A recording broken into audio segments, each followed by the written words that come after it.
Hello guys, welcome back. My name is Sangeeta Mehta and you're watching my channel, My English Magazine. Today I explain to you future tense. What is the future tense? I explain both in Hindi and English because many students compel me that please ma'am use the Hindi language. Okay, so today I start. Yeah, this is the I start from the first page. This is my magazine. This is my magazine for future tense. This is a future tense and future indefinite tense, future continuous tense, future perfect tense, future perfect continuous tense. The old tenses which are deal with future I explain in my magazine. Okay, now I read my magazine. I show the first of all the cover page of my magazine. This magazine is online. Okay, I give it on YouTube and it is also found in my um,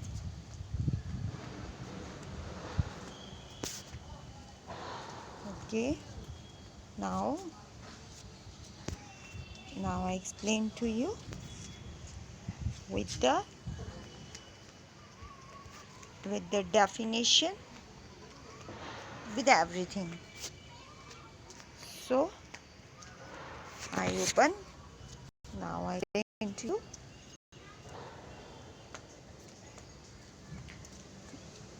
No, here. Okay, this is my magazine. I open. It is online.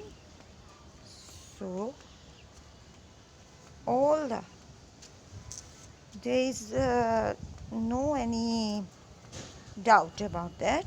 This is a future tense. Now I explain.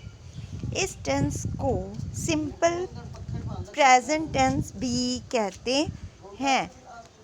इस tense को simple present tense भी कहते हैं, also known as the simple present tense. इस tense के वाक्यों की पहचान कैसे करते हैं? क्रिया के साथ गा गे गी लगा होता है. ठीक है, इन हिंदी इन द लास्ट गा गे गी ये वर्ड लिखे होंगे फ्यूचर इंडेफिनिट टेंस में. किस सब्जेक्ट के साथ कौन सी हेल्पिंग वर्ब लगनी है वो मैं आपको बताऊंगी.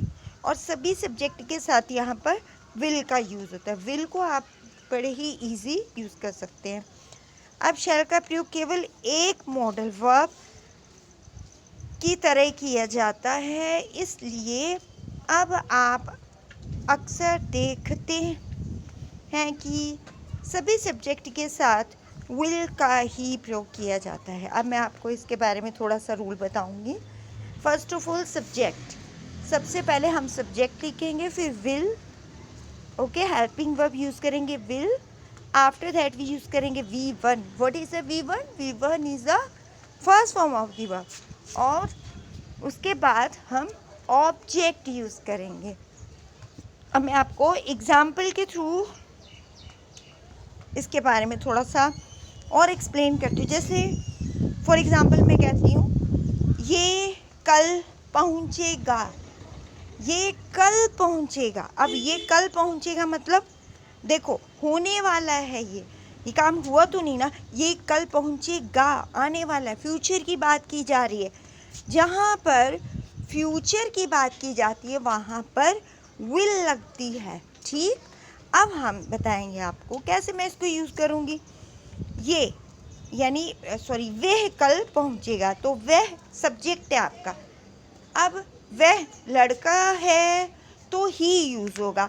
अगर लड़की है तो मैं शी का यूज़ करूँगी. ही विल, विल इसलिए यूज़ किया क्योंकि मैं इसको फ्यूचर में बता रही हूँ.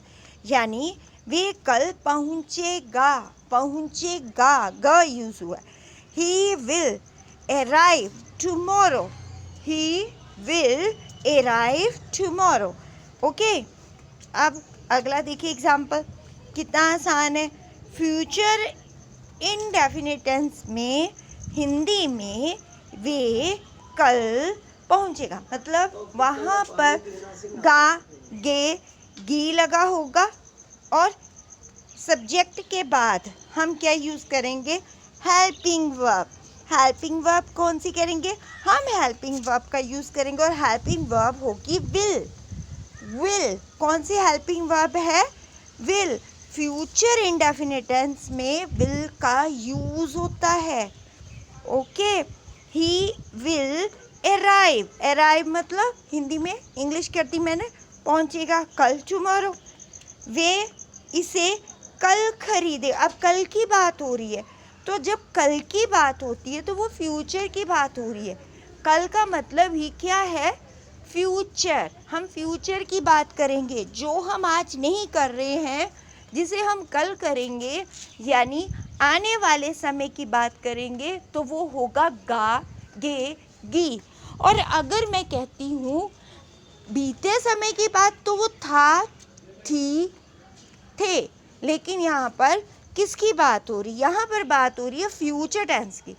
ठीक है, अब मैं कहती हूँ वे इसे कल खरीदेगा. अब अगर वो लड़का है तो ही यूज़ करेंगे, अगर वो लड़की है तो शी यूज़ करेंगे. अब मैं कहती हूँ वह इसे कल खरीदेगा, तो she will buy it tomorrow. She will buy it tomorrow. She will buy it tomorrow. अब मैं उसे एक उपहार, ये उसे एक उपहार भेजेंगे. अब फिर से भेजेंगे लगा है ना, तो ये प्रेजेंट डेफिनेट एफर्मेटिव यानी पॉजिटिव सेंटेंस है. तो यहाँ पर ये का मतलब है दे. अब दे के साथ भी आप विल यूज़ करेंगे, आसानी से करेंगे. इसमें कोई पजल नहीं होना, कोई डरना नहीं है, आपने कोई सोचना नहीं. क्यों, क्योंकि विल का यूज़ हम फ्यूचर इंडेफिनिट टेंस में करते हैं और फ्यूचर इंडेफिनिट टेंस में बहुत ही आसान है. ठीक है, ये it's a very simple, fantastic. ये बहुत ही आसान है, इसको बहुत ही आसान. विल का यूज़ फ्यूचर टेंस में करेंगे. ही दे ओके, मैं बोल रही थी कि ये उसे एक उपहार भेजेंगे. They will send, they will they will send a gift to him. They will send a gift to him. They will send a gift to him. अब ये देखो अगला, ये कॉलेज के लिए निकलेगी.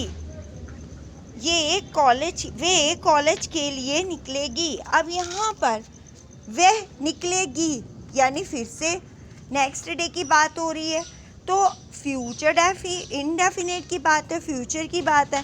She will leave for college.